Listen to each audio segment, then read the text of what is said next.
Gracias, Mónica, gracias. No sé, me siento todavía extraño aquí en este espacio. Siento que voy a sacar la guitarra y me voy a poner a cantar. Tiene más así como ambiente de peña, ¿no? De favoritos, ¿no? Pero bien, está bien, vamos a empezar platicando un poco de esto de Yom Kippur, el día más sagrado del año. Es el día en que prácticamente toda la vida judía se detiene durante un poco más de 24 horas, desde el rezo de Kol Nidrei hasta el rezo de Neilá, que tienen significados y orígenes muy distintos, sobre todo porque estamos hablando de que es una festividad que está señalada en el texto de la Torá como lo más solemne, lo más sagrado, es decir, no hay momento más importante en todo el año que este, pero curiosamente la Torá no nos da detalles de cómo hacerlo, es muy poco lo que la Torá nos especifica. La Torá simplemente dice, en el día primero del mes séptimo, del mes de Tishrei, en nuestra nomenclatura actual, los nombres actuales de los meses, en el mes primero, dice la Torá, haréis santa convocación. Bien, eso es a lo que hoy, en lenguaje ya moderno, le llamamos la celebración del Rosh Hashanah. Y luego dice que en el día décimo haréis otra vez santa convocación y todo el pueblo se presentará delante del tabernáculo de reunión, delante de lo que en la antigüedad fue el Mishkan, que luego fue sustituido por el Templo de Jerusalén, y dice, y ahí se tiene que llevar a cabo el ritual más sagrado. La única vez en todo el año que el Kohen Gadol, es decir, el sumo sacerdote, el descendiente directo de Aarón, el hermano de Moisés, la única vez en todo el año que él entraba al Kodesh HaKodashim, o como se le ha llamado en latín, el Sancta Sanctorum, o lugar santísimo, como aparece en algunas Biblias traducidas al español. Aquí estamos hablando de que pues el tabernáculo no debió ser un espacio muy distinto a este en cuanto a tamaño. El interior era un santuario más bien chiquito, que tenía que ser portátil, se anduvo cargando en el desierto durante bastantes años, 40 años, según el texto bíblico, y estaba dividido en dos, digamos, estaba dividido matemáticamente hablando en tres partes, de manera que la parte grande era el doble de tamaño que la parte pequeña, ¿no? Entonces ahí estaba un gran velo, un velo muy grueso, que era el que separaba estas dos secciones, una del doble de tamaño que la otra. En la primera estaban obviamente la mesa de los panes que comían los Levim y los Kohanim, o sea, los levitas y los sacerdotes, y estaba también el candelabro, que era la menorá, la original, que era la que se utilizaba obviamente para iluminar este espacio pequeño y cerrado, y estaba también el altar de incienso.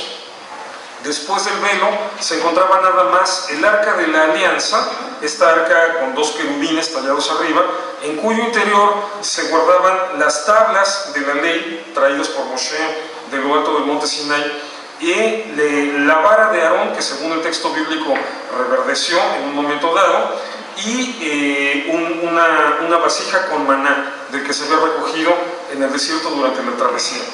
Entonces, este lugar llamado Santísimo, había una prohibición absoluta de entrar allí. Solamente una vez al año, el sumo sacerdote entraba al interior del lugar santísimo para colocar allí la sangre del sacrificio que se había hecho.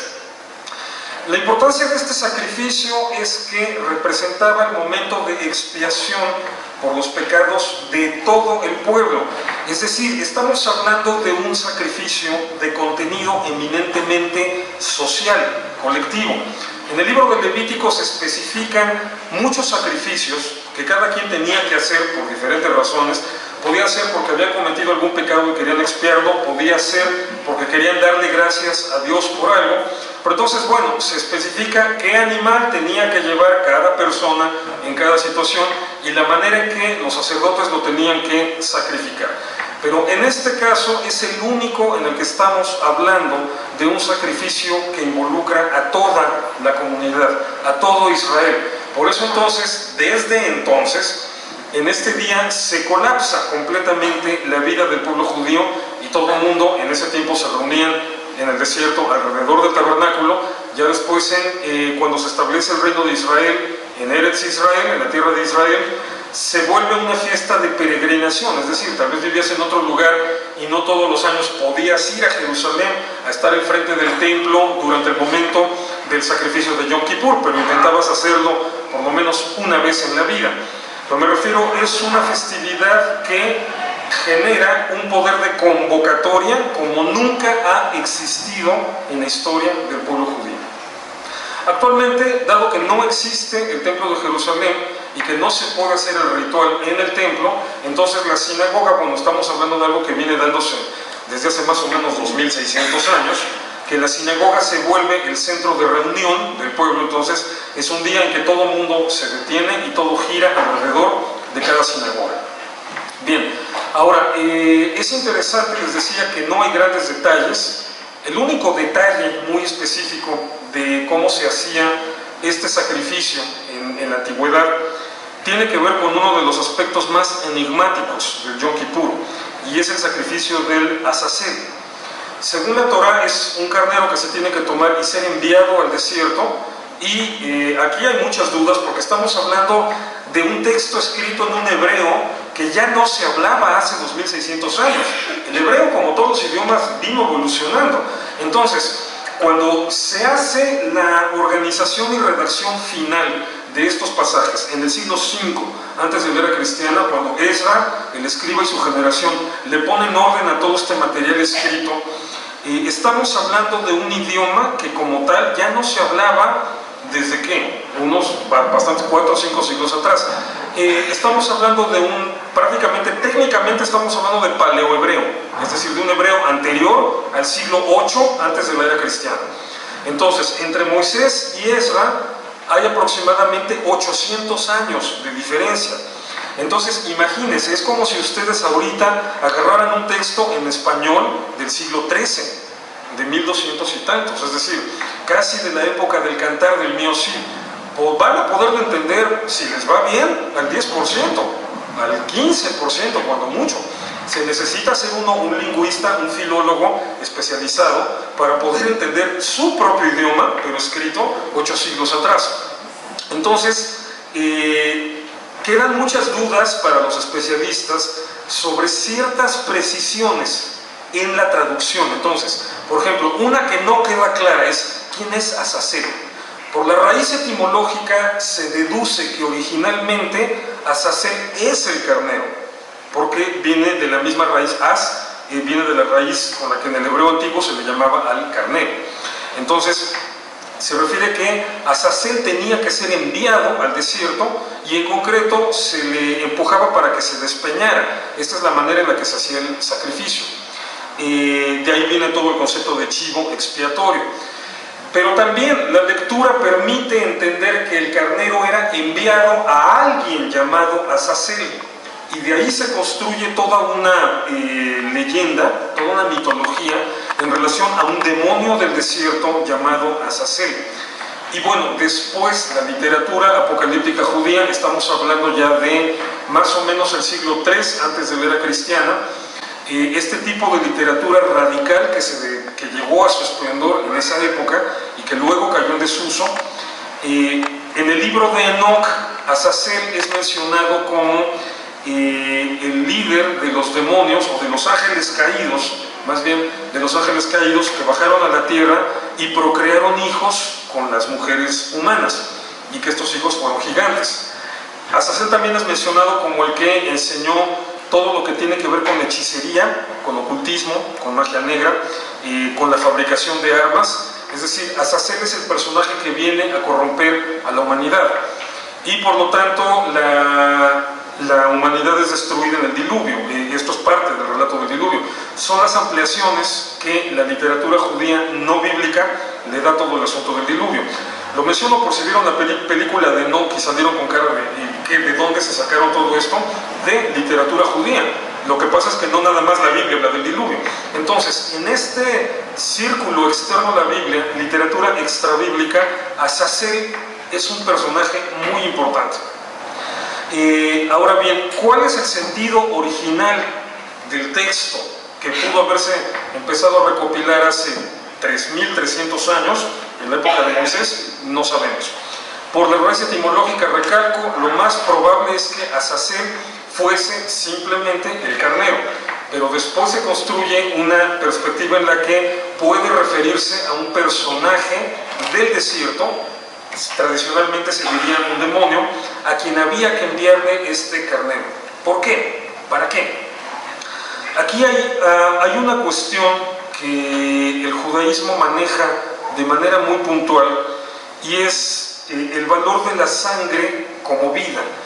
Es parte de un conocimiento médico muy primitivo, pero ya muy claro, de que la sangre es lo que nos da la vida. O sea, ¿cuál es la primera característica de una persona al morir? Que ya no tiene pulso, que ya no tiene presión sanguínea, que la sangre ya no está circulando en el organismo. Entonces, todas las culturas antiguas lo entendieron de una manera o de otra. En el judaísmo está muy claro, por ejemplo, en el libro de Levítico, cuando dice que la sangre no se puede comer, la sangre de los animales no se debe comer. ¿Por qué? Porque la sangre es la vida misma de la carne, y el único uso legítimo que hay para la sangre de un animal es en los sacrificios de expiación. Entonces hay una relación muy marcada entre sangre y vida. Hay una leyenda talmúdica, un relato talmúdico que dice que cuando por fin Faraón es derrotado y tiene que admitir la salida de Israel de Egipto, el faraón, que era un gran astrólogo, le dice a Moisés: pero tú sabes que ahorita los astros están en contra de ustedes y que los astros van a exigir la sangre del pueblo de Israel. Y Moisés le dijo: sí, pero nosotros nos las arreglamos con Dios, no te preocupes. Entonces Moisés sale de Egipto con el pueblo de Israel bajo esa, digamos, maldición astrológica, maldición zodiacal, digamos, con un mal horóscopo. Pero Moisés sabe que hay varios elementos que Dios ha establecido mediante los cuales se puede evitar que esa maldición afecte a Israel, que lo que el Talmud al final de cuentas enseña es que Israel no está sometido a los astros. Entonces, una es la circuncisión, el pacto del Brit Milá, donde a cada varón se le debe hacer sangrar de una manera controlada, pero sangrar. Entonces, de esa manera el varón ya aporta, derrama su sangre. Y la otra son justamente estos sacrificios, siendo el más importante de todos el sacrificio del Azazel, o el sacrificio a Azazel. Entonces, la costumbre era esta de tomar el carnero, simbólicamente poner sobre él los pecados de todo el pueblo y lanzarlo. La Torá no da más especificaciones al respecto, la Torá es muy parca con esto. Entonces, todo el significado de lo que implica este sacrificio y de lo que implica Yom Kippur ha venido evolucionando a lo largo de los siglos. Estamos hablando de 33 siglos más o menos. Es una cantidad enorme de tiempo en donde la tradición judía, o la cultura judía, aquí tenemos que hablar desde una perspectiva eminentemente cultural, no nada más religiosa ni espiritual, ha venido construyendo formas, tradiciones, costumbres y también contenidos de lo que esto significa. Hay un momento crucial en la evolución del pensamiento judío en relación al sacrificio de Yom Kippur, y es el año 587 antes de la era cristiana. ¿Por qué? Porque en este año el templo de Jerusalén fue destruido por los babilonios. Estamos hablando, lo he señalado en varias charlas, de uno de los parteaguas en la evolución del pensamiento judío más importantes. ¿Por qué? Porque hasta ese momento toda la concepción religiosa del pueblo de Israel, al igual que de cualquier otra cultura del mundo, giraba en torno a un templo, o en otras culturas a varios templos, pero en torno a un santuario, en torno a los rituales que se hacían en ese santuario y en torno a la casta sacerdotal que celebraba esos rituales en ese santuario. ¿Qué pasa cuando de repente un templo era destruido o los templos eran destruidos? Me refiero, cuando una nación conquistaba otra, de las primeras cosas que se hacían obligatoriamente era barrer con los templos. ¿Por qué? Porque era decirle: tus dioses están derrotados. Entonces no te queda más remedio que la sumisión. De hecho, para cualquier pueblo en la antigüedad eso era lo normal. Prácticamente las naciones pequeñas que eran conquistadas por los grandes imperios se daban por derrotadas. Lo que podían hacer en un momento dado para evitar este problema en este nivel era negociar: invádeme, apodérate, te pago tributos, te pago la vida, o sea, volviéndome lacayo tuyo, pero déjame conservar mis templos. Y entonces los conquistadores generalmente solo imponían como condición que se construyeran templos dedicados a los dioses de los conquistadores. Obviamente, por las características de su religión, el pueblo judío se rehusó a esto con Babilonia. Entonces Babilonia aplicó la otra alternativa: aniquilo con todo. Entonces, ¿qué hace en la antigüedad un pueblo sin territorio, sin santuario, sin rituales, sin casta sacerdotal, representando al pueblo delante de Dios? O, ya concretamente en el caso del judaísmo, ¿qué hace el pueblo judío sin los sacrificios de expiación de Yom Kippur? La perspectiva lógica para esa generación debió ser: Dios ya no nos puede perdonar, porque ya no podemos hacer el sacrificio, ya no tenemos ni siquiera el lugar en donde hacerlo. O sea, ya no hay posibilidad de hacer absolutamente nada de lo que la Torah nos pide que hagamos.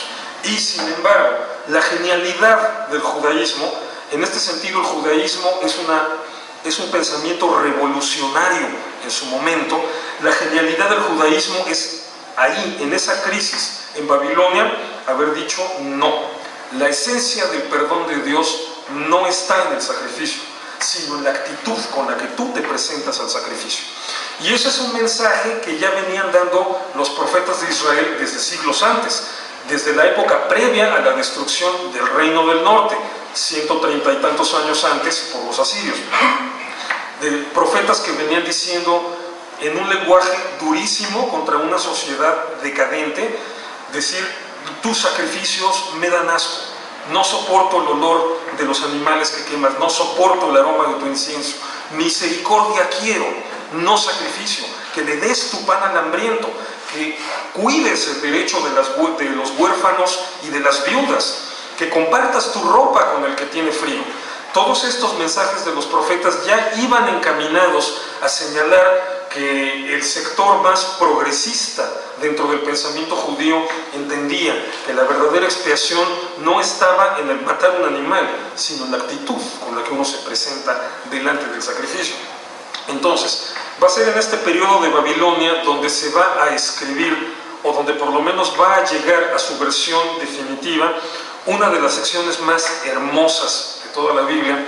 De la Biblia hebrea me refiero, del Tanaj, o en cristiano del Antiguo Testamento. Una de las secciones más hermosas y que se puede considerar el texto fundacional del judaísmo. ¿Por qué digo esto? Porque hasta antes la religión era la del pueblo de Israel, no se le llamaba judaísmo. A partir de este momento, como el reino restaurado se llama Judea, es que se empieza a utilizar el apelativo de judaísmo. Es la continuidad uno de lo otro, pero es cuando empieza la etapa que históricamente hablando podemos denominar interpolada en el libro de Isaías, y son los capítulos del 40 al 55. Todos los elementos lingüísticos evidencian que no fue escrito por el profeta Isaías 2 siglos antes, sino por un autor anónimo en la época del exilio en Babilonia, cuando estaba a punto de terminar el exilio en Babilonia. Entonces ahí este autor reflexiona sobre todo lo que ha significado el sufrimiento de Israel, el no tener templo, el no tener sacrificios y el significado real que todo esto tiene. Entonces, desde allí, todo lo que tiene que ver con Yom Kippur lo tenemos perfectamente bien entendido en el judaísmo, en el sentido de que más que el sacrificio, lo importante es la actitud con la que te vas a presentar a juicio delante de Dios. Cuando los judíos hablamos del juicio, aquí es donde voy a aprovechar las diferencias con la teología cristiana para, por contrastación, ir aclarando el punto judío. Por ejemplo, el cristianismo recuperó mucho de la literatura apocalíptica judía y sobrevivió en el Nuevo Testamento. Entonces, el cristianismo maneja desde su perspectiva propia, pero muchos conceptos apocalípticos. Entonces, hay dos conceptos que retoman y que son característicos de Yom Kippur: el juicio final y el libro de la vida. Solamente que ya en el Nuevo Testamento, tal como están expuestos, pareciera que el juicio final es un evento fuera del tiempo, cuando ya toda la historia de la humanidad haya acabado de una u otra manera y Dios traiga a todas las almas ante un juicio multitudinario y allí se decide el destino eterno de cada quien.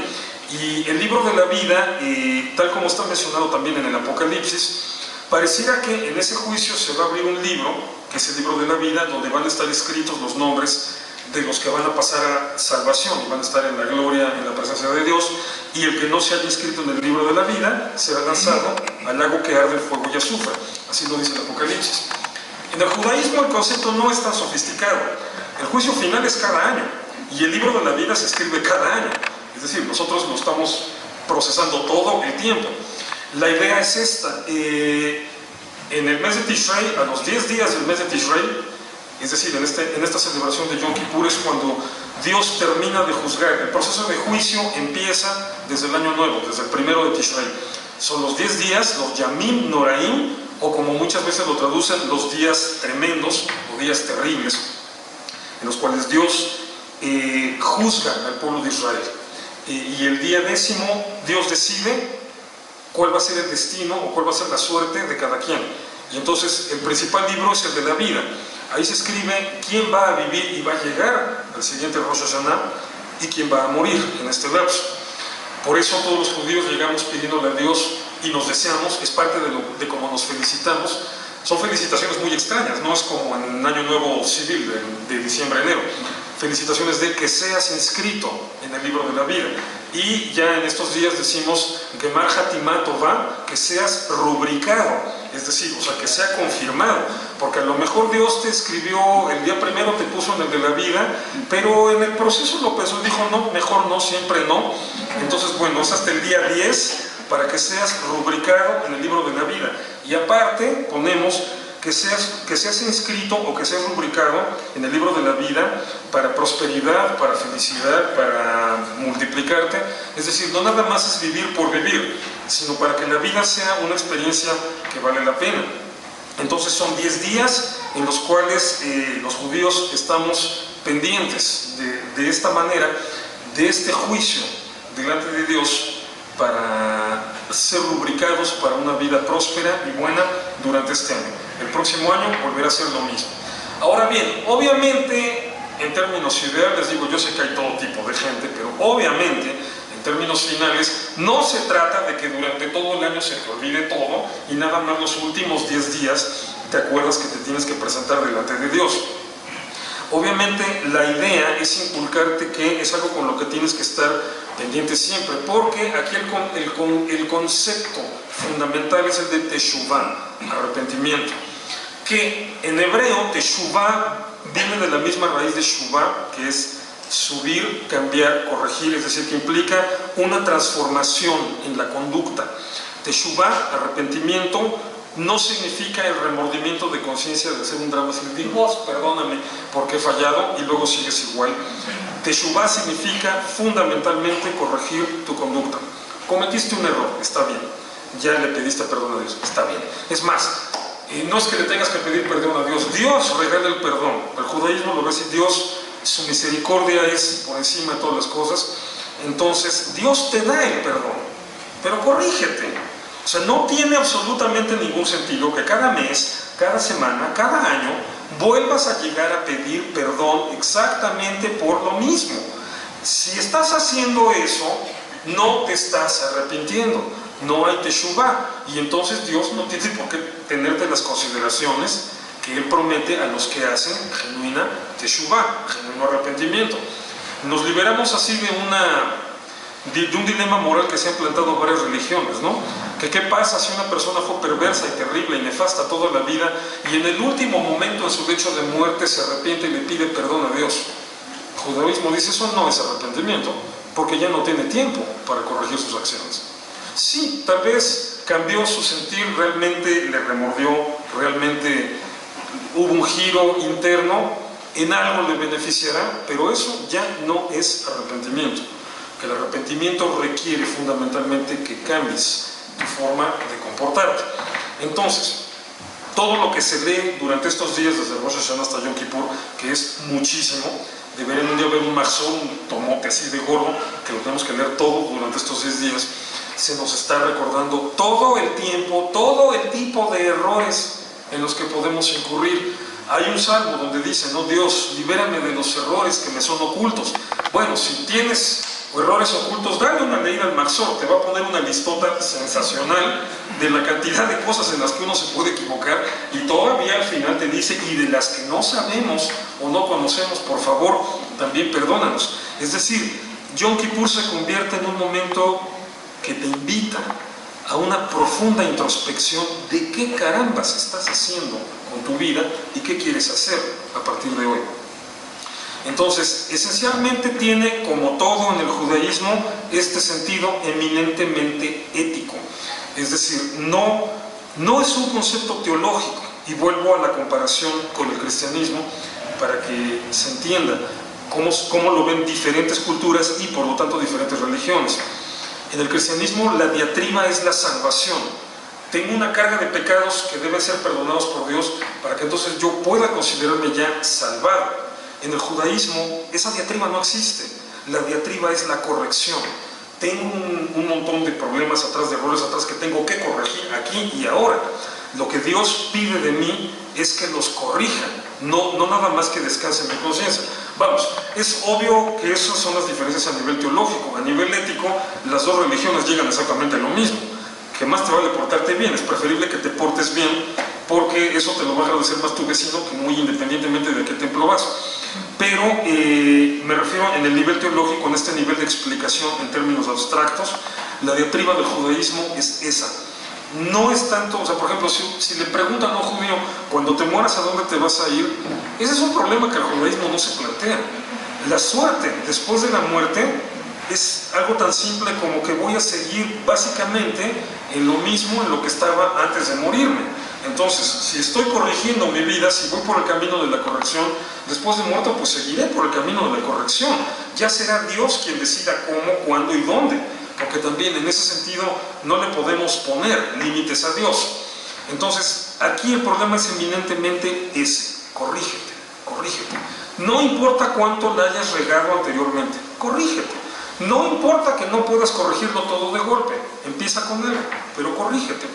La idea es ser hoy mejor que ayer, mañana mejor que hoy, y así el próximo año mejor que este, el próximo lustro mejor que el anterior, la próxima década mejor que en los años 2000, este siglo mejor que el anterior, etc. Entonces, Yom Kippur representa este momento solemne en el que el ser humano se presenta delante de Dios para ponerse a cuentas. Es muy importante un versículo de Isaías, en ese sentido, en el capítulo 1. Venid luego, dice el Señor, y estemos frente a frente. Si tus pecados fueron rojos como la grana, como la nieve serán emblanquecidos. Entonces, aquí hay otra cuestión también importante que tomar en cuenta, la del... ¿es el único día que realmente estamos en la presencia de Dios para ser juzgados? La realidad es que no. La realidad es que uno debería ser consciente que todos los días pasa eso. Pero tiene el mérito, la importancia del protocolo colectivo. Los seres humanos somos seres eminentemente gregarios, es decir, buscamos congregarnos con los que identificamos como los parientes o familia o la misma religión, correligionarios, etc., pero buscamos siempre estar de una u otra manera en bolita, ¿no? Como ahorita aquí. Entonces es para nuestra psicología, y estamos hablando de una carga psicológica que cargamos desde hace miles de años. Es decir, no porque te metas a un curso a la universidad y te planteen otra dimensión de la vida la vas a cambiar. La traes cargando de miles de años, no puedes vivir sin eso. La necesidad de rituales colectivos en donde se pongan énfasis sobre puntos importantes que te hagan entender lo que todos los días tienes que seguir haciendo. Entonces, aunque en la dimensión espiritual sabemos, entendemos que ese juicio delante de Dios es todos los días, es fundamental el momento en que una vez al año, para que se realce su importancia, todos nos reunimos alrededor de un mismo espacio, en un mismo lugar, para recordarnos, en este momento estamos en juicio delante de Dios, y en este momento Dios escribe la suerte de cada quien. Ahora, por eso mismo el judaísmo especifica, nuestros sabios dijeron, que aún la suerte escrita en estos días puede ser cambiada. Es decir, con Dios siempre puedes negociar. Te escribieron, el designio de Dios para ti fue de muerte en esta ocasión, con tus buenas acciones puedes cambiarlo por un decreto de vida. El decreto de Dios fue para vida en este Yom Kippur. Con tus malas acciones lo puedes cambiar en un decreto para muerte. Es decir, todo el tiempo tienes que estar consciente, concentrado en que tus acciones traen consecuencias. Entonces, digamos que esta es la generalidad de lo que significa Yom Kippur.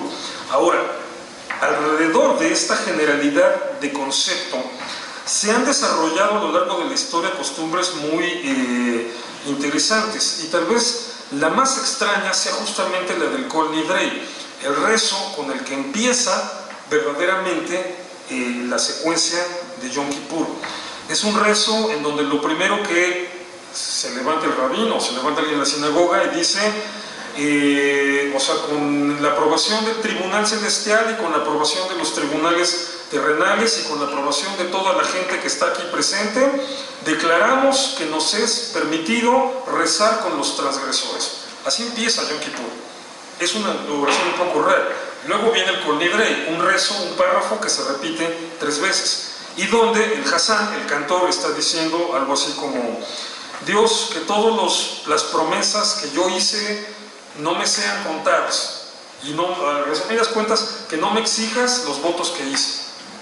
Es muy raro, y se ha discutido mucho en los círculos académicos qué quiere decir esto. Digo, porque no tiene un correlato fundamental o claro, directo, con nada de lo que está en el texto bíblico, y la hipótesis más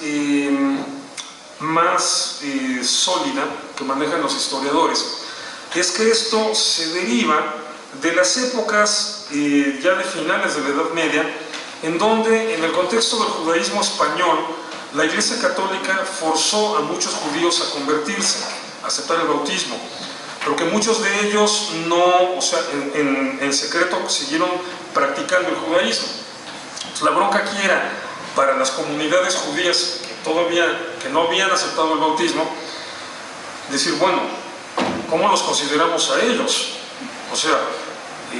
En términos técnicos deberían ser considerados gente que se cambió de religión, ya no son judíos, son católicos. Pero ellos decían, no, es que yo fui forzado, me obligaron, mi fe, mi corazón sigue siendo judío.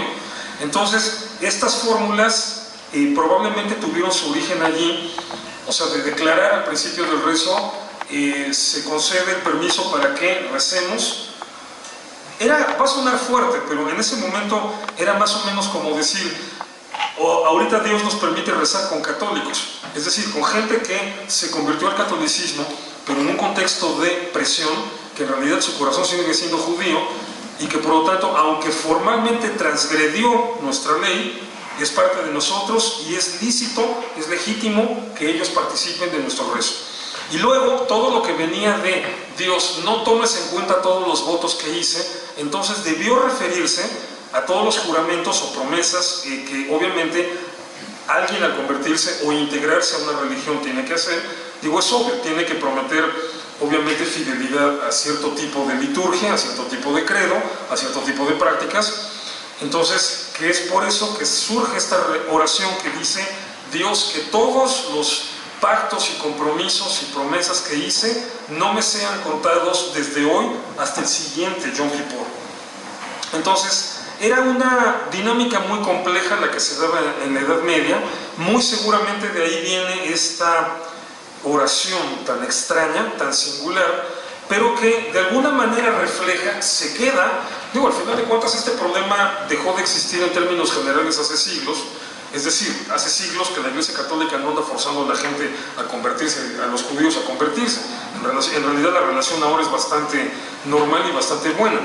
Pero se queda la liturgia allí, se queda el rezo. ¿Por qué? Porque de alguna manera nos recuerda, aunque uno no haya pasado por esa experiencia hace 5 siglos, nos recuerda que somos débiles y fallamos. Ya no es tanto la situación de que hice una serie de promesas que no quiero cumplir y te pido perdón, Dios, por hacerlas, en el sentido de que me habían forzado a cambiar de religión. Pero nos recuerda nuestra inevitable tendencia de andar promete y promete y no cumplir y no cumplir. Y es que en cada Yom Kippur, al presentarte delante de Dios y pedirle perdón, se supone que lo que prometes es que te vas a portar mejor. Y tal vez no lo logres. Tal vez llegue el siguiente año y ya andas peor. Entonces, ese momento de ser sincero delante de Dios y decirle, soy un alma frágil, soy un alma débil, tal vez la debilidad está en mí, tal vez de repente las circunstancias encima de mí son abrumadoras. Dice la sabiduría popular que Dios no te pide más de lo que puedes dar, pero a veces uno siente que no es cierto. A veces uno sí se queda con la sensación de que ahora sí se está pasando. Y como se volvió popular ahora con internet, ¿no? De que Dios se encarga las más difíciles misiones a sus mejores soldados, dicen, no, pues me confundió con Rambo. O sea, de repente sí está la sensación de que la vida nos está abrumando. Entonces, todo eso que nos recuerda nuestra fragilidad, así comenzamos en la actualidad con el rezo de Yom Kippur. Desnudando el alma delante de Dios y diciéndole, heme aquí como una persona frágil que necesita de tu misericordia, que necesita de tu cuidado, que necesita de tu amor. Es muy distinto a como lo establece la Torá. Pero bueno, las sociedades evolucionan, el judaísmo ha evolucionado, la religión ha evolucionado, y la muy particular convicción del judaísmo es que eso no tiene nada de malo. De hecho, tal como está en la Torá, la prescripción es que todo el ritual se tenía que hacer en un tabernáculo desarmable. Y la misma Biblia registra cómo de repente un día un rey, al rey David, se le ocurre, ya, no queremos el tabernáculo, vamos a hacer un templo. Y Dios le dice, no. Pero no le dice, no, porque yo ordené el tabernáculo, tú no me vas a estar viniendo a cambiar mis dogmas, lo que yo establecí. No, Dios nada más le dice, no, tú has sido demasiado violento, tu hijo es el que va a construir el templo. O sea, Dios acepta la evolución, Dios acepta la transformación y el desarrollo de la sociedad y de la religión, y con eso te deja la puerta abierta para que, ahorita en el siglo XXI, no tuvieras que andar agarrando un pobre cabrito, degollándolo y luego echándolo a correr por un despeñadero. Tendríamos que ir aquí a la Peña de Bernardo, vayamos a ver a dónde para poder celebrar sacrificio. Es decir, ya entendiste, al final, y por eso es importante lo que mencionaba hace rato de Isaías 40 al 55, este texto en donde el judaísmo se redescubre en una dimensión más profunda a sí mismo. De decir, no es tanto el sacrificio, es decir, no es el sacrificio lo importante. En el capítulo 43, por ejemplo, dice, ya no me has traído tus sacrificios, no había templo, ya no me has traído tus holocaustos. Dice Dios, yo soy el que perdona tus transgresiones por amor de mi nombre. Es decir, no está en el ritual. El protocolo, el ritual, el lugar, el santuario, son importantes porque tienen que ver con nuestras dinámicas como colectividad. Eso que les decía de nuestra psicología.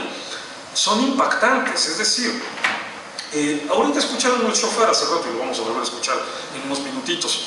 Imaginen, les decía yo la vez pasada, acaban de escuchar, acaban de poder recrear cómo sonó hace 3.000 años, 3.200 años.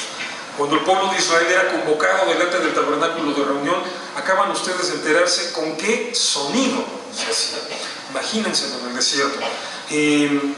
Les diría, imagínense qué impresión de estar escuchando todos los shofarim, porque bueno, aquí fue nada más uno, pero obviamente en ese tiempo era reunir a todos los levitas, que eran los que se encargaban de la cuestión musical, cada uno con su shofar, todos tocando. Imagínense el escandalazo y toda la gente congregándose.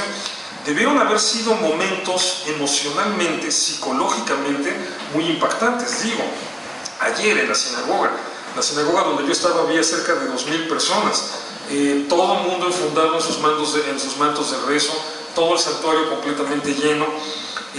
O sea, son momentos muy emotivos, le pegan fuerte a uno en el alma. Digo, no tenemos que irnos a algo tan complejo. Vayan una vez al estadio a ver a su equipo de fútbol favorito. Brincan y recontrabrincan porque uno se mete en esa dinámica colectiva y eso tiene un peso emocional y psicológico tremendo. Entonces, por eso es importante, pero el texto bíblico nos dice lo determinante, es decir, tu relación con Dios, la expiación de los pecados, que eso es lo importante en Yom Kippur. La expiación de tus culpas delante de Dios no radica en el protocolo. Es un problema de tu corazón, es un problema eminentemente interno. Y por eso el judaísmo también va a recalcar algo muy importante. En Yom Kippur, Dios te perdona los pecados cometidos contra Dios. Los pecados cometidos contra tu prójimo, no. Para eso tienes que pedirle perdón a tu prójimo. No ni siquiera Dios, según la tradición judía, se atreve a hacer ¿cómo se podría decir? Es que hay un término que la transferencia, no es transferible la culpa. Si al que hiciste enojar fue a tu vecino, pues a él le tienes que pedir perdón. Y, o sea, Dios, según la tradición judía, nada más te dice, pues el pleito no es conmigo. O sea, sí, claro, hay un nivel en donde Dios también se supone salió ofendido porque el vecino también es hijo de Dios, también es imagen y semejanza de Dios. Dice, sí, pero ese nivel yo te lo perdono, ese no es problema. El otro nivel, arréglate con tu vecino. Dice, ama a tu prójimo como a ti mismo, no ama a Dios como a ti mismo, o no ama a Dios en sustitución de tu prójimo como a ti mismo. Se ama a tu prójimo como a ti mismo. Entonces, con él te peleaste, con él te arreglas. Bien, eso a grandes rasgos es parte de lo que es este complejo universo de lo que es el Yom Kippur, las formas antiguas en las que se hacía, cómo ha evolucionado con el paso de los siglos, estas cuestiones oscuras que quedan en el texto bíblico, en lo relacionado con Azazel, estas costumbres que fueron surgiendo a lo largo de la historia, como el rezo de Kol Nidre y el anuncio de que se puede orar por los transgresores, que son fórmulas litúrgicas que surgen de momentos muy difíciles y muy concretos en nuestra historia, pero que al final de cuentas giran en torno a esto. Entonces, el rezo de Neilá, con lo que terminamos el Yom Kippur y con lo que termino esta plática, en el rezo de Neilá, la idea es que a partir de que empieza, un par de horitas antes, hora y media más o menos, antes de que son puertas enormes, son puertas inmensas. Entonces, este proceso en el que se van a cerrar es durante todo este rezo de Neilá, que es bastante largo, 2 horas, 3 horas, depende de la velocidad del Hazán. Se van cerrando, entonces son nuestras últimas súplicas en ese momento en que nuestra comunicación con Dios es directa, en ese momento en que todavía hay un poquito de cielo abierto para que nuestras súplicas suban.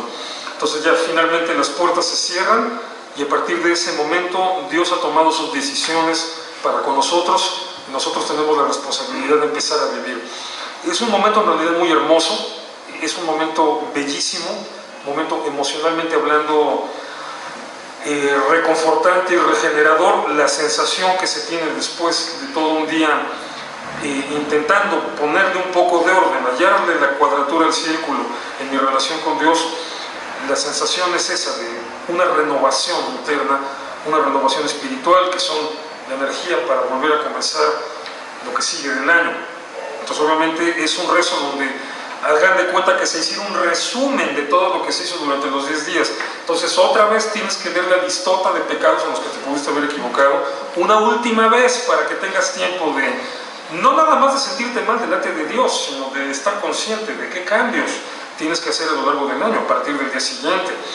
Y un último momento para poder imaginar que estás viendo ese pedacito de cielo que todavía no se ha terminado de cerrar, y no del cielo como fenómeno atmosférico me refiero, sino del lugar en donde está la presencia absoluta de Dios, que de cualquier manera, como les decía, la tradición judía siempre está negociando.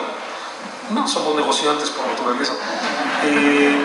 La tradición judía siempre está negociando. Hay otro momento, hay muchos momentos a lo largo del año en los que ese portón se vuelve a abrir. Y es en cada boda, cuando la pareja está debajo de la jupá, cuando están debajo del palio nupcial. Pero, según la tradición judía, solamente se vuelve a abrir para la novia. Ella es la que en ese momento puede elevar sus oraciones directamente al cielo, de la misma manera en que todo el pueblo de Israel lo hizo en ese momento de Yom Kippur. Entonces, el momento de Yom Kippur se convierte de alguna manera, o se entiende de alguna manera, como una ceremonia nupcial. Estamos debajo de la jupá cósmica, debajo del palio cósmico, y nosotros, como pueblo de Israel, somos la novia que en ese momento está dirigiendo sus oraciones a un cielo abierto, en un momento en que no hay ninguna posibilidad de interrupción en la comunicación entre nosotros y nuestro Creador. Termina la ceremonia y entonces suena por última vez dentro de este ciclo de fiestas el shofar, este instrumento ancestral, este instrumento tan especial, con muchos significados, con muchos detalles, con muchas costumbres, y se lo vamos a dejar a nuestro especialista en la materia. Le vamos a pedir a Jaime Fishman que pase aquí a contarnos otra vez, a deleitarnos con su shofarín, y terminando esto tenemos tiempo para algunas preguntas y respuestas. Jaime.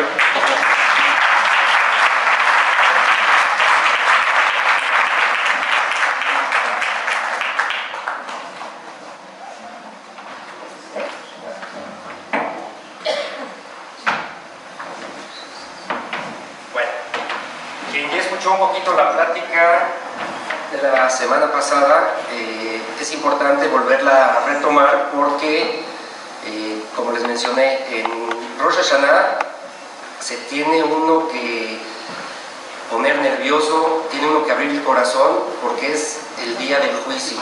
Sin embargo, y se hacen inclusive 100 toquidos. En el día más sagrado, que es Yom Kippur, nada más se hacen 3 toquidos. ¿Qué significa eso?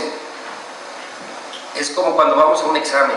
O sea, cuando estamos en un examen estamos nerviosos, histéricos, desesperados, empezamos a resolver, que es lo mismo que ahorita tenemos una conciencia. Estamos en Rosh Hashanah pensando en todo lo que hicimos, en todo lo que hicimos.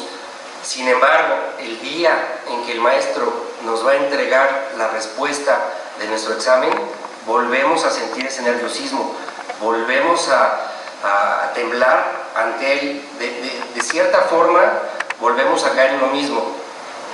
Es proclamar a Dios como nuestro ser supremo y le damos con estos últimos toquidos, con una parte humilde, decir, eres nuestro Dios. Entonces, retomando un poquito, el instrumento del shofar es un instrumento musical. Es un instrumento que se ha usado para muchas cosas. De hecho, creo que en la Torah ni siquiera nunca se usó para un momento religioso. Simplemente era un cuerno para llamar la atención, como pasó ahorita, cuando nadie se lo esperaba y de repente oye un toquido, viene una alerta, ¿no? El corazón se detiene por un momento y dice, ¿qué es esto? Es como cuando suena la alarma sísmica, dices, wow, ¿qué pasó? En ese momento todo nuestro ser, nuestra cabeza y nuestro corazón se paralizó por un momento. Durante la Biblia, en la Torah, se escucha el shofar en muchos momentos. Por ejemplo, el primero fue Abraham cuando iba a sacrificar a su hijo, tocó el shofar porque sacrificó al animal, le quitó el cuerno y con eso supuestamente hizo el primer toquido, ¿no? También cuando se iba a conquistar la tierra prometida, se tocó el shofar como símbolo de conquista, y también en situaciones de mucha tristeza, cuando se derrumbó o se destruyó el templo, se tocó también el shofar. Es importante saber que el precepto, lo importante es escuchar los sonidos del shofar, no tocarlos. La persona que está apta para poderlo tocar es un instrumento junto con el shofar para que los demás puedan cumplir el precepto de escuchar el shofar. Y en Rosh Hashanah, como lo mencionaba la semana pasada, es una sumisión, una humildad ante Dios de decir, aunque somos hechos a tu semejanza, somos humildes y sabemos que eres más allá de nosotros.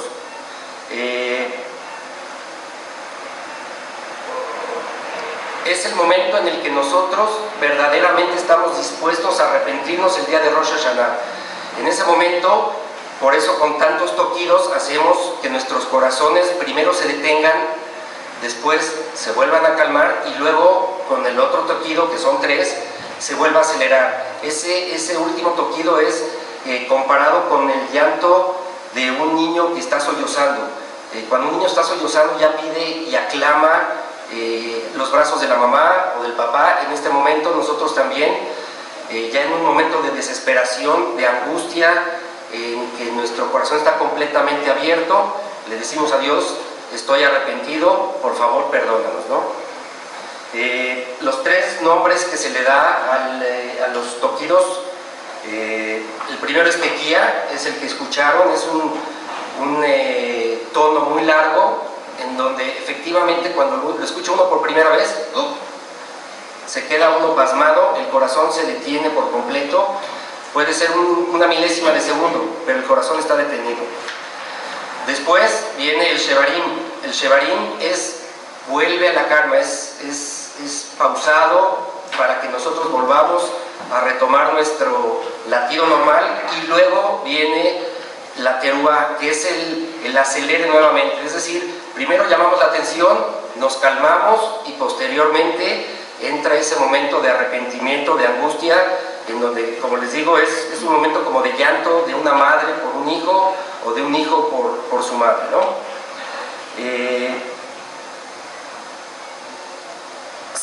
Si no existiera eso, y los que lo hemos podido vivir, estamos anhelando ese momento del sonido del shofar, porque se nos pone la piel de gallina, y si lo llegamos a sentir es porque realmente está cumpliendo la función que debe de tomar, ¿no? En Yom Kippur, lo último que se dice en Neilá o suena en Neilá es precisamente el sonido del shofar. ¿Por qué? Porque estamos diciendo: Dios, da tu veredicto y por favor inscríbenos en los libros del bien, en los libros de la vida y todas las plegarias que hemos tenido. Entonces, durante Rosh Hashanah abrimos el corazón, y en este momento, cuando se van cerrando las puertas, antes de que se cierren, volvemos a dar unos toquidos diciendo: cierra y por favor perdona. Es básicamente el significado de los sonidos. Empecemos con el que ya oyeron. Es un cuerno más largo. Cualquier cuerno sirve para los efectos que estamos hablando, siempre y cuando venga de un animal kasher. Entonces hay diferentes formas. Muy poca gente, por ejemplo, se toca seguramente porque la gente cree que es más difícil de tocarlo. No es más difícil, es exactamente igual. Y ahorita les voy a enseñar los diferentes sonidos que hay. El primero, los tres toquidos tienen su ritual, aunque son completamente diferentes uno del otro. La dimensión del toquido es exactamente igual, o sea, el sonido largo mide X, los tres que son el shevarim duran lo mismo que el grande, y los 9 restantes duran el mismo tiempo que los otros 2 anteriores.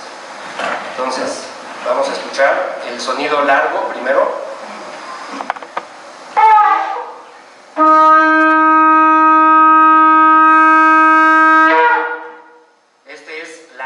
Es el llamado, el que está dividido en 3.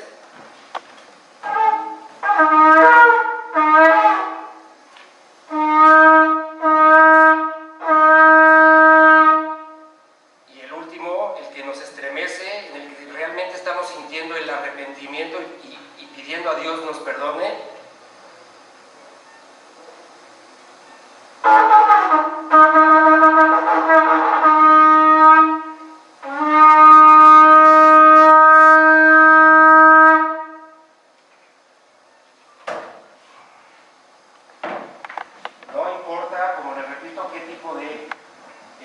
Esto, por ejemplo, mucha gente seguramente nunca lo vio.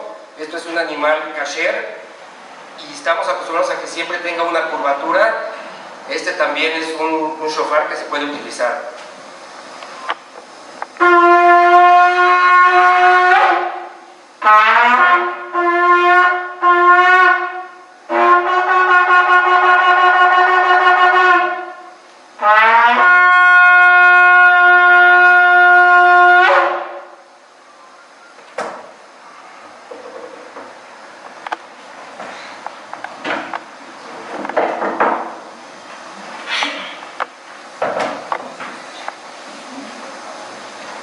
Estos shofarot o shofarim, este en especial está medio labrado y medio no.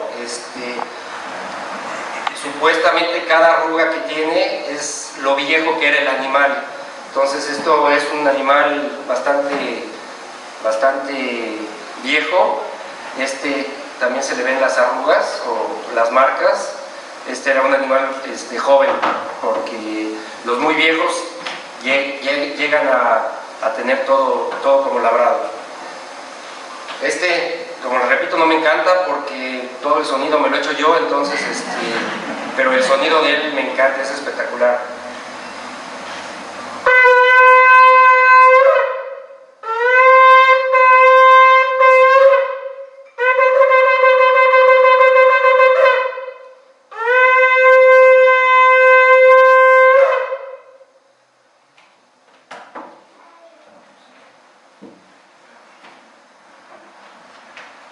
Este es el shofar más viejo, está completamente cubierto como por arrugas, entonces así costó, como si fuera.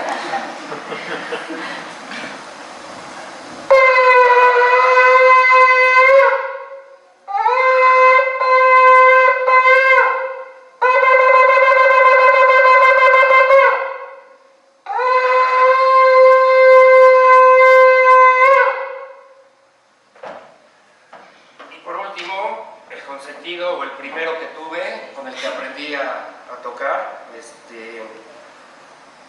pues siempre se le guarda cierto cariño, ¿no? Al primero al menos en donde yo rezo, es el sonido mucho más clásico que normalmente estamos acostumbrados a escuchar.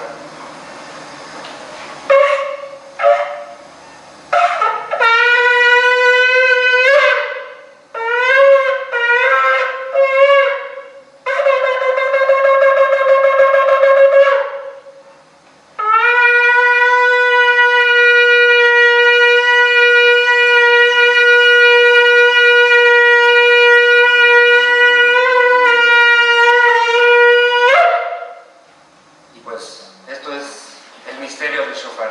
Muchas gracias.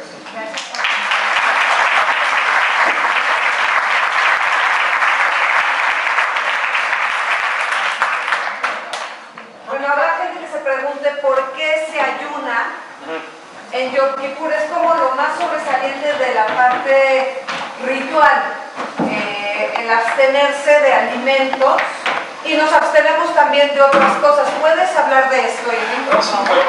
Está funcionando. Bueno, se oye, ¿no? Ok, la Torah sí es muy específica cuando dice que este día es muy solemne. Dice, y afligiréis vuestras almas. Es una orden específica de afligir o de contristar nuestro espíritu, en el sentido de que es el momento donde estamos confrontándonos con Dios y reflexionando sobre lo bueno y lo malo, y sobre todo sobre lo malo que hemos hecho y que tenemos que corregir, porque lo que estamos pidiendo es esencialmente perdón. Entonces en este caso, para el judaísmo sí hay un vínculo muy bien establecido entre la aflicción, la angustia o el luto y el ayuno. El judaísmo no es una religión que fomente esta idea de hacer ayunos o de cuestiones de flagelación o de tratar con dureza al cuerpo. Dice la Torah, vio todo lo que Dios había hecho y vio que era bueno. Entonces, al contrario, el judaísmo siempre le intenta inculcar a la gente que trate bien a su cuerpo. Entonces, son muy pocas las veces en las cuales se prescriben ayunos y que tienen que ver eminentemente con esta cuestión de aflicción. Hay un trasfondo psicológico evidente. O sea, quienes ya, por ejemplo, ya hemos pasado por la pérdida de un ser querido cercano, podemos recordar fácilmente cómo en ese momento crítico de estar teniendo que resolver desde los papeleos del entierro hasta el dolor de la pérdida, ni siquiera dan ganas de comer. Entonces hay una relación muy clara entre lo que es esta aflicción del alma y el ayuno. O sea, también la comida tiene un simbolismo importante en el judaísmo, aparte de como simbolismo de que Dios te da lo que necesitas para vivir, el simbolismo de que Dios te permite ser feliz. Entonces, no nada más comemos por necesidad, también comemos por placer. Entonces, este es un momento tan grave, tan serio delante de Dios, que tenemos que dejar por este lapso los placeres afuera toda esta cuestión que implique autocomplacencia, que es legítima, no tiene nada de malo, usada de manera moderada, usada de manera correcta, usada sin provocarle daño a los demás, pero que en este momento tan sagrado, tan solemne y tan importante, tiene que detenerse, tiene que quedarse fuera, se tiene que romper con esta rutina. Entonces, si hay otros momentos a lo largo del año, como Shabbat, donde le damos gracias a Dios de una manera muy especial por la comida, cuando hacemos la bendición del pan, cuando hacemos el Birkat Hamazon, todo el agradecimiento por lo que es la comida, porque la Torah dice, comerás y te saciarás y bendecirás. Entonces toda esta cuestión del comer está íntimamente relacionada con la satisfacción y el placer legítimo que tiene la vida. Pero entonces, por lo tanto, en Yom Kippur tenemos que hacer un alto total con todas estas cuestiones que nos pueden distraer y quedarnos, reforzar por medio del ayuno las sensaciones. El ayuno es una cuestión eminentemente sensorial. Tiene una interpretación teológica, pero es una cuestión de sensación. La sensación de que tienes hambre, la sensación de que algo te falta, te tiene que remitir en ese momento a lo que realmente te falta, es corregir tu camino delante de Dios. La sensación de que tienes la boca seca, como cuando estás jadeando, como cuando estás muy cansado, como cuando estás muy espantado o muy impresionado por algo, te tiene que remitir a la sensación de que no es cualquier día, estás delante del Creador de todo, estás delante de tu propio Creador, rindiéndole cuentas y pues de alguna manera negociando cómo va a ser el siguiente año. Entonces, es todo este cúmulo de una cuestión teológica, de una cuestión que tiene que ver con la relación entre el ayuno y el luto, es toda esta cuestión sensorial también, es toda esta cuestión psicológica que se funden y que han establecido desde la Torah que este día se tiene que hacer ayuno. Es la única vez, por la única situación, por lo que la Torah dice, se tiene que hacer ayuno. Entonces, los dos ayunos más importantes que hay en el judaísmo, el de Yom Kippur, ese es el único que viene directamente establecido por la Torah. El de Tisha B'Av, en donde se recuerda la destrucción del templo de Jerusalén, es un ayuno establecido por la tradición, o sea, se menciona la destrucción del templo, se menciona el dolor de los judíos, pero obviamente esto es posterior a la Torah, entonces la Torah no establece que se haga este ayuno, pero bueno, justamente porque es el momento luctuoso más destacado en todo el año, también se hace este ayuno. Entonces, de alguna manera estamos guardando un luto en este día de Yom Kippur, porque se supone que nuestras malas acciones, nuestros malos impulsos también tienen que morir, o por lo menos decrecer. Entonces, esta es la razón por la cual se establece un ayuno muy estricto. No nada más no se puede comer, no se puede tomar agua durante todo el lapso general, serían 24 horas, pero generalmente por como se van dando las combinaciones de los rezos terminan siendo más. Esta ocasión que se empalmó con Shabbat, el ayuno fue bastante largo, un poco, unas 27, 28 horas. Entonces no se puede comer, no se puede tomar agua. Claro, si una persona tiene que tomar medicamentos o cosas que sean importantes, es obvio que se deben tomar los medicamentos. Tampoco se trata de dañarnos. La idea no es dañarnos, sino entrar en contacto con esa vivencia de el sentirme raro, preferentemente sentirme mal, porque tengo que ponerme en orden con Dios en muchas cosas que seguramente tengo que rendirle cuentas y no son buenas. Y finalmente tampoco se acostumbran cualquier tipo de actividad que involucre un placer. Entonces, por ejemplo, en el caso de la pareja, no se acostumbra a tener relaciones sexuales en este día. Obviamente no se hacen fiestas, obviamente uno no va a parrandas en Yom Kippur, obviamente uno no participa de ninguna actividad que sea gozosa o la faramaya o todo el escándalo. ¿Por qué? Porque es un día de recogimiento, porque la Torah dice explícitamente, en este día afligiréis vuestras almas. Bien, eso no terminó. Tampoco se bañan, Bueno, sí, claro. Y se cuidan todas las prohibiciones del Shabbat, de prender fuego, prender luz, trabajo, todo esto está prohibido. Sí, déjame agregar, o sea, no se hace un aseo completo del cuerpo, y obviamente para se pueden lavar ciertas partes, pero no todo el cuerpo. Y también, por ejemplo, una costumbre que ustedes andan por Polanco en Yom Kippur, pueden ver que mucha gente anda de traje con zapatos de tela. Esto es porque no se utiliza ninguna prenda que sea de piel vacía que el ser humano tiene sobre los animales. Por eso incluso el toque de shofar, estrictamente hablando, no se hace en Yom Kippur, porque es tocar algo que le perteneció a un animal y que ahora lo tengo yo, y que eso demuestra mi dominio sobre los animales. Termina el rezo de Neilá. Cuando termina el rezo de Neilá, ya no es Yom Kippur, ya terminó el día, ya empezó el día siguiente. Y entonces es cuando se toca el shofar, porque no se debe hacer nada que demuestre la superioridad del hombre en la creación. Es decir, todo tiene que estar enfocado a una actitud de humildad y de recogimiento delante del Creador. ¿Otra pregunta? Sí. Me queda claro que dices que con el sacrificio de los chivos, no es propiamente el chivo, sino la actitud del ser humano. Eso me queda claro. Pero entonces, ¿por qué el Shulchan Aruch nos enseña lo del pollo? Lo del pollo, claro. Sí, ya les enseño algo importante, se me había pasado. La capará. Mira, todas estas cuestiones son eminentemente simbólicas. Que hay que tener en cuenta que el judaísmo es otra cultura, una cultura oriental. Entonces, los códigos del lenguaje son distintos. O sea, sí, en términos lingüísticos, de repente te dicen que la cocción del pollo es para expiación, pero se tiene que entender el concepto de expiación en el judaísmo. O sea, de hecho, obviamente no es indispensable marear el pollo arriba de uno. Esta es una costumbre muy arraigada actualmente, sobre todo en los círculos hasídicos. Pero, por ejemplo, la misma halajá y del mismo Shulchan Aruch se derivan varias conclusiones en las que te dicen, por ejemplo, después de todo lo que haces con el pollo, ya lo cocinas, o bueno, lo dejas listo para cocinar y hacer un buen caldo, pero se lo regalas a una persona que no tenga para comer pollo. O incluso te dicen, mejor agarra el dinero con el que te compraste el pollo y dáselo a alguien para que se lo compre y se lo coma.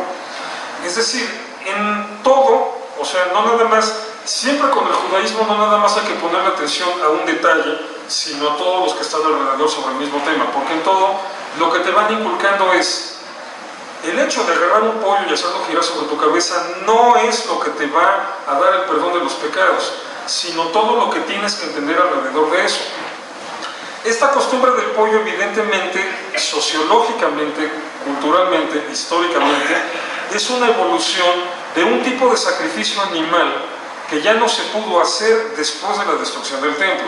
Entonces, digamos, la forma en la que evoluciona el tomar un animal y de alguna manera involucrarlo de una manera ritual a todo nuestro quehacer en relación a la expiación. Pero lo importante es el significado. Entonces, por eso, en realidad, son más los judíos ortodoxos o ultraortodoxos que prefieren donar el valor del pollo o comprar un pollo y regalárselo a una familia pobre que los que hacen el ritual de la capará tradicional, haciéndolo girar. ¿Por qué? Porque en última instancia es más importante la tzedaká o el acto de justicia, entendiendo que tzedaká no es caridad, sino justicia, de que, o sea, a nadie le sirve en términos prácticos que yo ponga un pollo a girar arriba de mi cabeza. Me sirve a mí como experiencia mística tal vez, pero a nadie le sirve. O sea, mejor después ese pollo se lo puedo donar a alguien que no tiene para comprarlo y que no tiene para comer.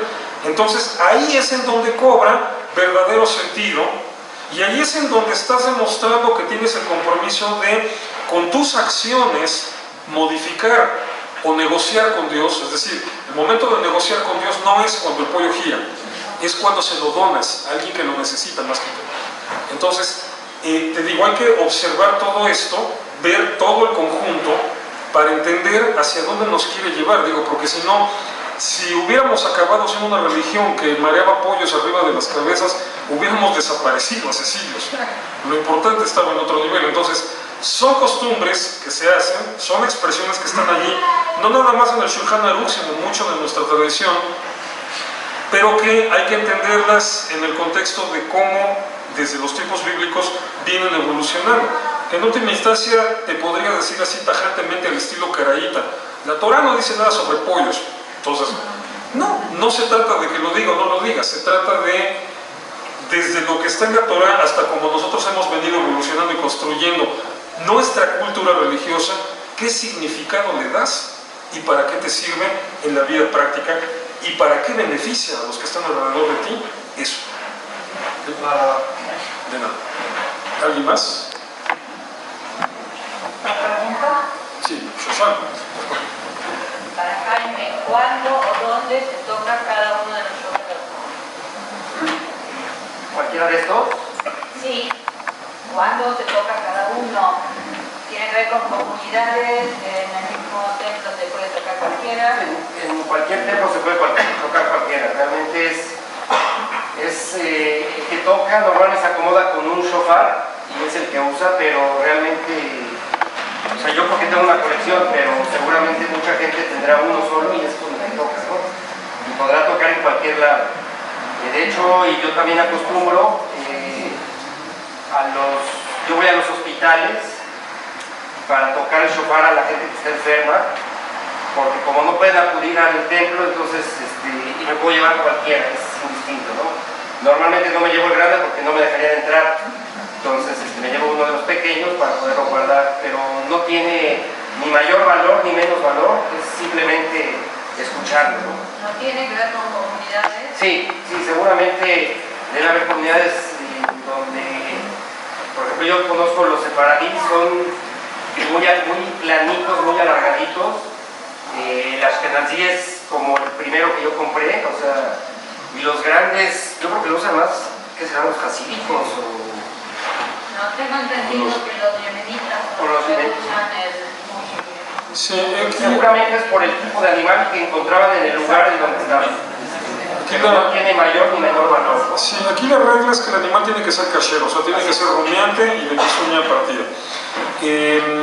Si el animal es kasher y el shofar es preparado adecuadamente, es kasher. Pero sí, por ejemplo, este tipo de shofar grande, el recto que tienes, que se me hace que es algo así como un caribú o algo parecido, evidentemente son de una zona donde abundan esos animales, ¿no? Entonces, ahora, obviamente los animales no tienen los cuernos así.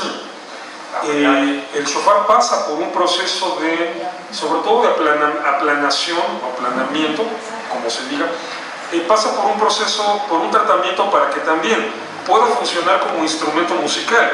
Es decir, si se muere el carnero y yo le arranco el cuerno y le intento soplar, seguramente nada más me voy a batir en sangre o en algo así. Hay que hacer un proceso de tratamiento para que el cuerno quede en condiciones. Entonces, por ejemplo, dudo mucho que este largo haya tenido esa forma así. Más bien se me hace que estaba un poco más enroscado y se fue aplanando. O sea, tarda años dejar un shofar listo para tocarse. Entonces, es obvio, es de esperar que cada comunidad tenga sus propias técnicas. En la actualidad no, ya con la globalización esto es indistinto, pero piensen en hace 5 o 7 siglos, que cada comunidad tuviera sus propias técnicas para prepararlos. Entonces es cierto, las imágenes de los shofarim en las comunidades sefaradí son así, parecen una pipa, o sea, larguitos y hasta arriba suben. Y en cambio, en las comunidades que es más normal que esté así enroscado, al punto de llegarte a la oreja el sonido del tuyo propio, que serían las diferencias que pueden evidenciarse, pero en términos técnicos cualquier shofar funciona en cualquier lugar, en cualquier comunidad.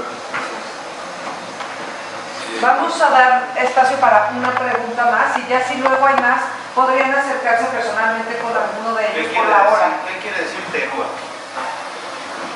¿Teruá? Bueno, Yom Teruá significa estrictamente el día de la convocación. Es como se le llama a la festividad que la Torah establece para el primer día del mes de Tishrei, que actualmente le llamamos Rosh Hashanah. Entonces, Yom Teruá, día de la convocación, y de ahí viene la